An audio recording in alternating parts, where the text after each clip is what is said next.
오늘도 변함없이 이 역대기 1장부터 9장까지가 계속 족보 사람 이름들 쭉 거론되어 있습니다. 어떤 분들은 이거 역대기 읽다가 지쳐가지고 아이고 이거 뭐 발음도 잘 안 되는 사람 이름 이게 우리랑 무슨 상관이 있어? 그리고 포기하시는 분들이 있어요. 절대 그렇지 않습니다. 이 족보에는 정말 깊은 하나님의 뜻, 또 제가 서두에도 말씀드렸다시피 에스라가 포로로 끌려가서 그곳에서 깨달았습니다. 우리가 그래서 포로가 됐구나. 우리가 이 은혜를 마음에 새겨야 되겠구나 하고 그 포로된 자리에서 깨달았던 깊은 진리, 특별히 에스라의 마음속에, 또 에스라뿐만 아니라 이 당시에 유대인들의 마음속에 장차 우리를 구원하러 주님이 메시아를 보내주실 거야, 구세주를 보내주실 거야, 그 믿음이 이미 싹트기 시작했습니다. 그래서 오늘 이 3장을 통해서도 뭐 다 사람 이름이에요. 특별히 다윗의 집 이름이에요. 다윗의 가정, 다윗의 후손, 쭉 이름인데, 자 여러분, 예수님이 아브라함과 누구의 후손? 다윗의 자손 예수 그리스도세요. 자 그러면 오늘 이 3장을 통해서 어떤 말씀이 오늘 우리에게 기다리고 있나 한번 같이 살펴보도록 하겠습니다. 612페이지 다 펴셨죠? 자 그러면 앞뒤 양옆에 오늘 월삭에 나오신 장로님, 권사님, 집사님, 당신이 최고입니다 하는 마음으로 말없이, 감사합니다. 자, 우리 이 3장은 세 부분으로 한번 좀 나눠보면 좋을 것 같아요. 먼저 여러분들이 얼른 한번 보세요. 1절부터 9절. 1절 이렇게 시작하죠. 다윗이 헤브론에서 낳은 아들들은 이러하니, 맏아들 암논, 그 다음에 둘째는 다니엘, 그 다음에 2절에 보니까 셋째는 압살롬, 맨 끝에 넷째는 아도니아, 그 다음에 3절에 보니까 다섯째는 스바디아, 또 여섯째는 이드람.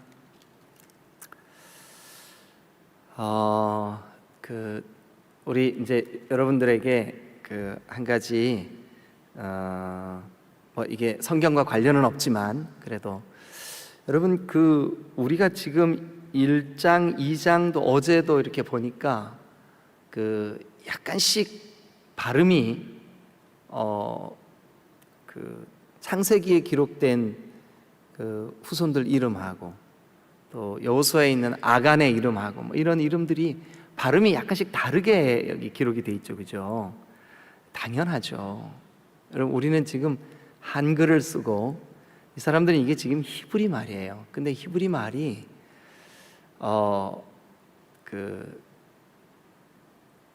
거의 뭐 한 1500년 정도를 이 말을 잃어버렸었어요. 이 히브리 말 언어 자체가.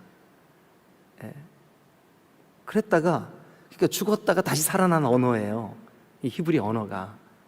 그리고 이 히브리 언어는 참 독특해요. 그 알파벳이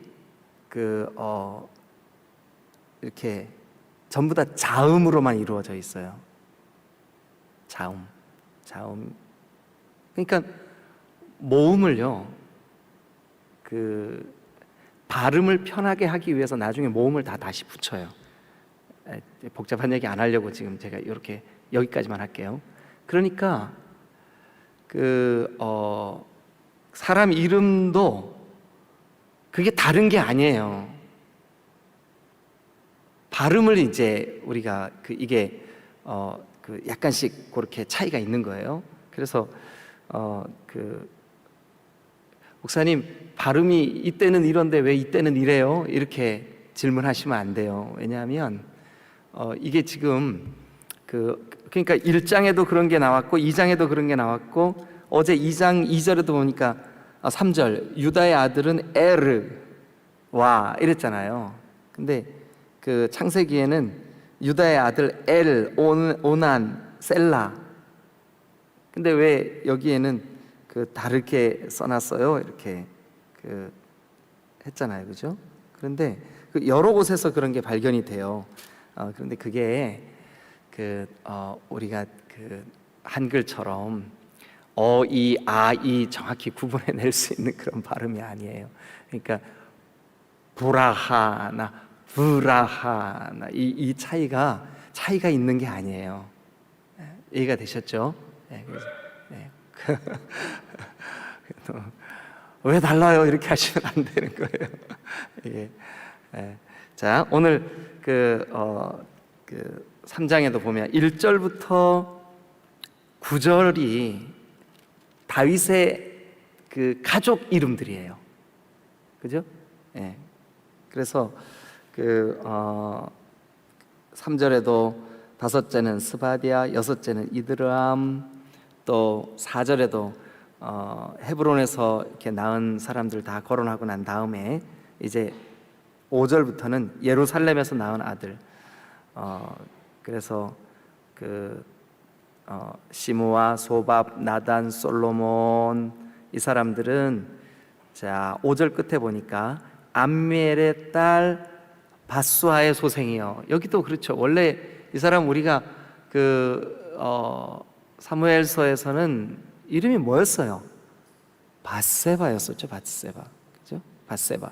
우리아의 아내 밧세바. 근데 여기에는 뭐라고 돼 있어요? 바수아. 그죠?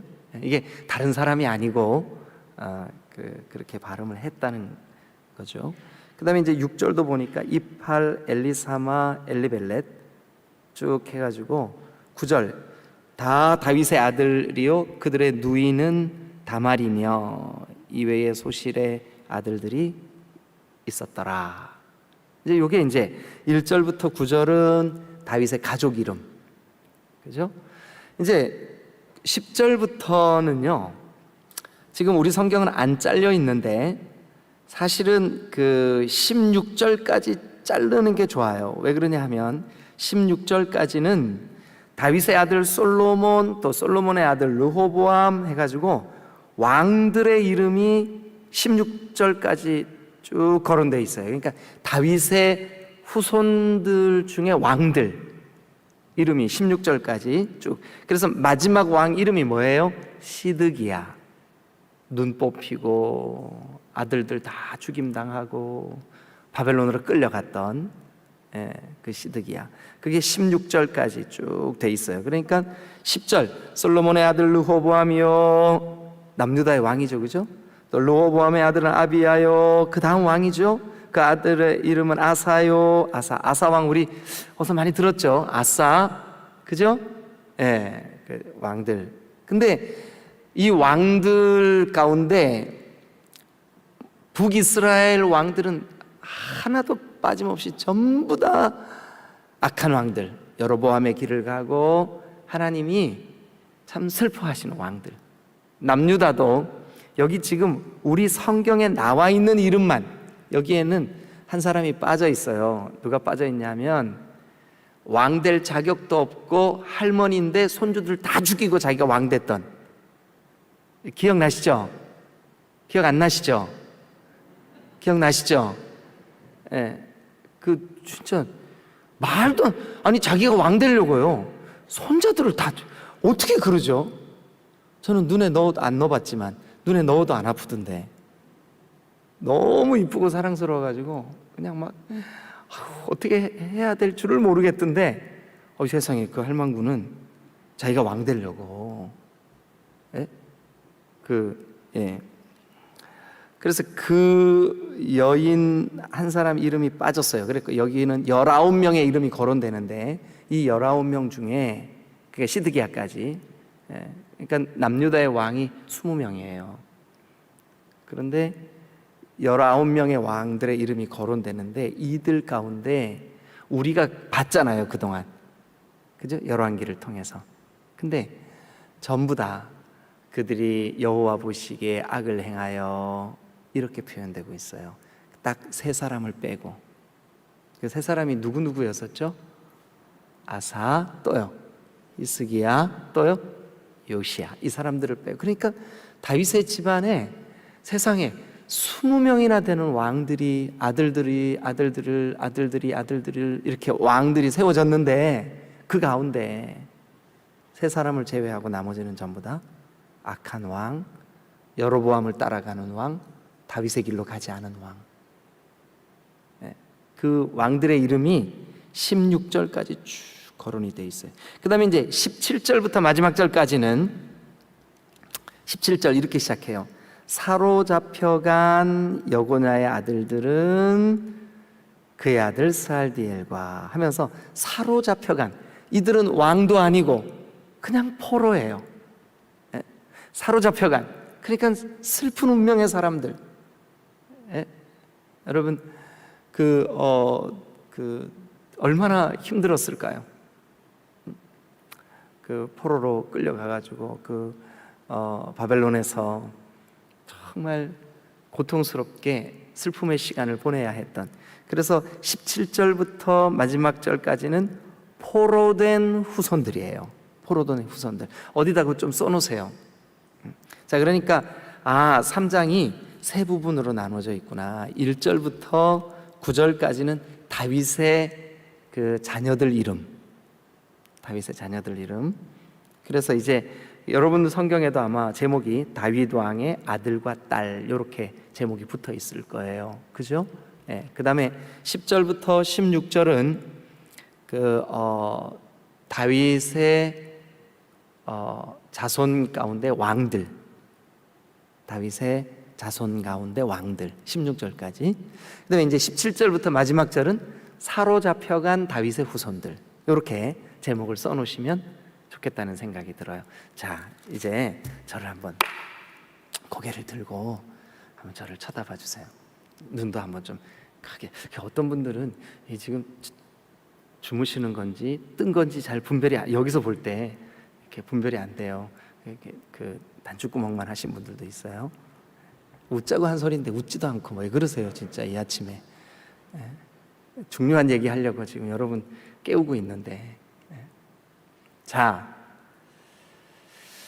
여러분 예수 그리스도께서 다윗의 후손 가운데 오시지만, 그리고 지금 이 에스라가 포로로 끌려가서 포로된 곳에서 태어나 제사장으로서 성경을 깊이 묵상을 하고 아직은 오시지 않은 메시아지만 우리의 마음속에 장차 메시아가 오셔야 불완전한 우리가 온전해질 수 있다 하는 걸 깨달은 이 요시야, 뭐예요? 제가 누구라 그랬어요? 에스라. 이거 지금 역대기를 기록하고 있는 그 에스라의 마음속에 다윗의 집안에도 메시아가 필요하구나. 다윗에서부터 시작해서 지금 포로된 현재까지 이 집안에도, 이 가정에도 메시아 예수 그리스도, 우리의 구세주, 하나님의 은혜가 없으면 안 되는 거구나. 하나님의 은혜가 없으면 안 되는 거구나. 그러니까 오늘 우리는 이 3장을 통해서는 뭐를 살펴봐야 되냐 하면, 뭐가 깨달아져야 되냐 하면, 다윗의 집안에도 왜 메시아가 필요하지? 그들은 다 왕들인데, 그들은 이스라엘의 가장 번창하고 가장 화려하고 가장 강력했던 그 시절의 자녀들인데, 그 왕의 아들과 딸들인데, 그들이 왕들이었는데 그들에게도 왜 메시아가 필요할까? 자, 저는 오늘 이 관점으로 3장을 여러분들하고 말씀을 좀 나눠보려고 그래요. 세 가지 이유 때문에 그 집안에도, 그 가문에도, 그 후손들에게도 메시아 예수 그리스도가 반드시 필요합니다. 반드시 필요합니다. 세 가지 이유 때문에. 아무리 위대하고 아무리 하나님 마음에 합해서 너는 정말 그 이스라엘에 오고 가는 모든 왕들 가운데 최고의 왕이다 라고 일컬어졌던 다윗이라 할지라도 다윗에게, 다윗의 집 가정에게, 다윗의 후손들에게, 다윗의 그 모든 집안에 메시아가 필요해요. 다시 말씀드리면 저와 여러분들에게 메시아는 반드시 필요합니다. 예수님 없으면 안 돼요. 네? 오늘 아침 그 관점에서 이 3장을 한번 우리가 살펴볼 텐데 왜 우리에게 메시아가 필요할까? 먼저 1절부터 9절. 자, 1절. 다윗이 헤브론에서 낳은 아들들은 이러하니 맏아들 이름이 뭘까요? 암논. 여러분 안타까운 거죠. 이 사람 이름만 들어도 너무 속상해. 이 사람 물론 아버지 다윗이 숱한 도망자의 삶, 사울의 낯을 피해가지고 어떨 때는 숲을 사이에서, 어떨 때는 동굴에서, 어떨 때는 외국까지 망명을 해서 블레셋에서 자기의 목숨을 위태위태한 가운데 목숨을 부지하기 위해서 숨어 다니는 그 시절에 아버지를 따라 아버지의 손을 붙잡고 이 아들 얼마나 힘들었을까요? 얼마나 힘들었을까요? 어떨 때는 적들이 아버지와 함께 있는 이 어린아이의 눈에 꽁꽁 포위를 해서 이제는 물샐 틈 없이 이제는 죽었구나 싶은 위기의 상황, 아버지조차도 두려워서 떨고 있는 그 떠는 손으로 아들의 손을 잡아줬던 이 암논, 정서적으로 얼마나 불안했을까요? 그런 어린 시절과 사춘기를 거친 이 암논이 성인이 된 어느 날 자기와 배가 다른 이복동생, 어머니가 다른 이복동생, 그 아이가 눈에 들어왔어요. 그 아이의 이름이 뭘까요? 9절. 다윗의 아들이요 그들의 누이는 누구요? 다말. 예. 왜곡된 사랑, 잘못된 사랑, 해서는 안 될 사랑. 여러분, 자기의 동생인 다말을, 이복 동생, 배가 다른 동생이죠. 그 동생을 사랑하게 돼요. 근데 그 사랑은 잘못된 사랑이었었어요. 그래서 그만 이 암논이 다말을 범하고 말죠. 근데 이 다말과 같은 어머니에게서 태어난 아들 2절, 셋째는 압살롬이라. 압살롬. 자기 친여동생이 자기 형 암논에게 겁탈당한 사실을 알고 압살롬이 보복을 다짐하죠. 그리고 피해 전쟁이 벌어집니다. 형인 암논을 살해합니다. 그리고 아버지의 낯을 피해 외국으로 망명을 하죠. 여러분, 어디 그것뿐이겠습니까? 이 가정 안에 별의별 사건이 다 벌어졌는데 아버지가 압살롬을 그리워하다가 비록 자기 맏아들을 죽이고 도망간 아들이지만 아버지의 마음속에는 살인을 저지른 아들조차도 심지어 자기 아들을 죽인 그 아들이 걱정이 돼.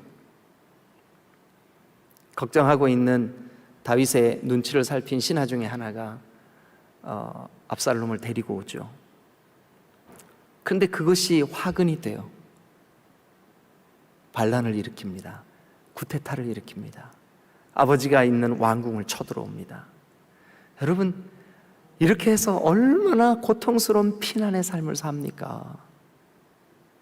그러니까 이 집안이요, 지금 이게 우리는 그냥 이름만 이렇게 흘러가고 있지만 이 집안 안에는 별의별 사건들이 다 있고 그러니까 여러분 한번 생각해 보세요. 이들에게 하나님의 용서, 하나님의 긍휼, 하나님이 불쌍히 여겨주시는 마음, 심지어 다윗 그 자체도 그렇게 하나님 마음에 합하다는 그 사람이 우리아의 아내를 범하고 그 범한 우리아의 아내의 이름이 이 집안의 이름 가운데 아까 제가 말씀드렸죠. 5절 끝에 바수아. 그러니까 다윗도 아내가 있는데도 불구하고 음란의 죄를 저지르고, 야, 어떻게 다윗 같은 왕이, 우리가 다윗의 길로 가자, 다윗 위대하다, 다윗 얼마나 멋지냐, 이랬는데 이 사람 세상에 우리가 따지고 보니까 여기 지금 9절까지밖에 없는 이 짧은 족보 안에 별의별 인간 군상의 슬픈 죄악들, 죄성들, 쓴뿌리들, 정말 재래식 화장실보다 더 더러운 우글거리는 인간의 슬픈 사연이 그 9절 안에 꿈틀거리고 있는 거예요. 여러분 기억하십시오. 우리 중에, 다윗뿐만 아니라 우리 중에 누구도 주 예수 그리스도가 이 땅에 오셔서 십자가에 피 흘려 용서해 주시지 않으면 우리 중에 아무도 구원받을 사람이 없어요. 그래서 다윗의 집도, 다윗 자신도, 우리도 예외 없이 용서의 주님이 필요합니다. 주님 나를 용서해 주세요. 용서의 주님이 필요합니다. 용서의 메시아가 오시지 않으면 우리에게 소망이 없어요. 용서의 구주가 오시지 않으면 우리에게 소망이 없어요. 우리 가운데 있는 이 겹겹이 쌓여있는 죄의 문제를 누가 해결하겠습니까? 그러니까 다윗의 가정도 메시아가 필요한 거예요. 구주가 필요한 거죠. 저와 여러분들에게 구주가 없으면 온 세상이 캄캄하여서, 온 세상이 캄캄하여서 다 죄에 빠져 있어요. 영광의 주, 그 영광의 구주가 오시지 않으면 이 세상의 빛은 오직 주 예수라. 여러분, 우리에게 빛이신 예수 그리스도, 유일한 빛이신 예수 그리스도가 없으면 우리에게 소망이 없습니다. 그런데 우리뿐만 아니라 다윗에게도, 다윗의 가정에게도, 다윗의 아들들에게도, 다윗 자신에게도 구주 예수 그리스도가 아니면 소망이 없는 줄로 믿습니다. 그래서 다윗과 다윗의 집, 우리와 우리의 집, 왜 메시아가 필요하냐? 메시아만 용서의 주님이기 때문인 줄로 믿습니다. 아멘. 여러분, 저와 여러분들이 정말 놀랍게도 그 구주 예수 그리스도 때문에 용서받은 죄인들이라는 사실이 얼마나 놀랍고 큰 축복입니까?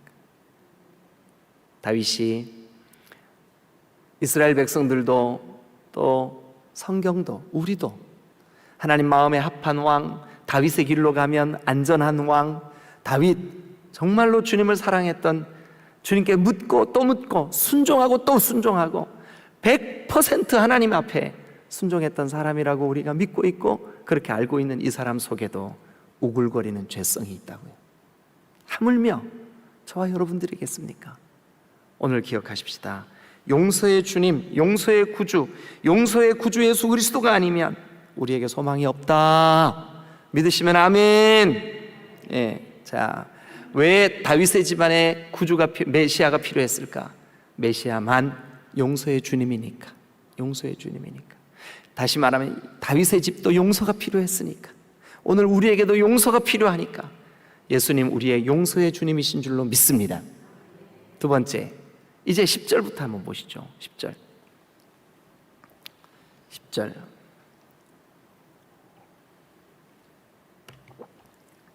솔로몬의 아들 르호보암, 그의 아들 아비야. 여러분, 솔로몬의 때에 솔로몬이 너 많은 아내 두지 마라, 많은 말들, 그러니까 많은 재산 두지 마라, 너 많은 은금을 쌓지 마라, 재산 두지 마라, 너를 위하여 병마 두지 마라. 그런데 그 계명들을 다 어겼어요. 그 율법들을 다 어겼어요.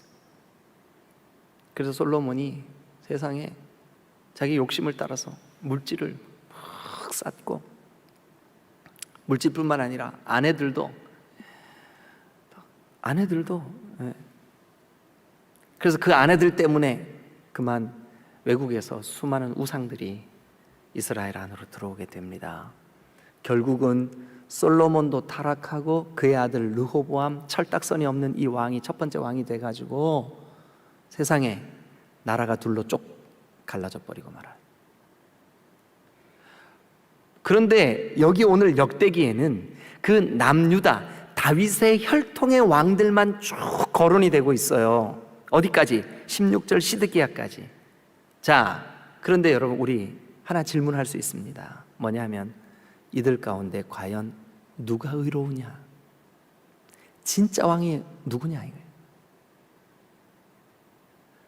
이들 가운데 단 한 사람도 예외 없이 목사님 3명은 의로웠다며요. 그런데 여러분 우리 그거 기억하십니까? 그렇게 강력하고 완전한 하나님의 길을 갔던 요시야조차도 하나님이 뜻하시지 않았던, 계획하시지 않았던 애국과 바벨론의 전쟁에, 거기 무기또 전쟁에 참여를 해요. 하나님의 뜻은 너 거기 전쟁에 나가면 안 돼요. 그런데 하나님의 뜻과 상관없이 전쟁에 나갔다 거기서 전사하고 말아요. 요시야, 그 위대한 왕이. 여러분 히스기야는 어때요? 다윗의 길로 갔다고 평가하고 있는 이 히스기야가 생명 15년 연장받았을 때 세상에 자기 공로인 줄 알고 자기 곳간과 성전 그 창고를 다 열어서 적들에게 다 보여줘요.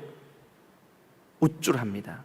그리고 그때 낳은 아들이 남유다의 멸망의 불씨가 됩니다. 우리가 완전하다고 평가할 수 있는 왕이 단 한 사람이라도 있을까? 없습니다. 여러분 이 집안에 이 후손들에게 왜 메시아가 필요하냐 하면 진정한 왕은 메시아로 오신 예수님밖에 없기 때문에 그래요. 사람에게는 소망이 없어요. 사람 중에는 완전한 왕이 없어요. 여러분 우리도 마찬가지예요. 여러분 목사님 저는 우리 목자에게 실망했어요.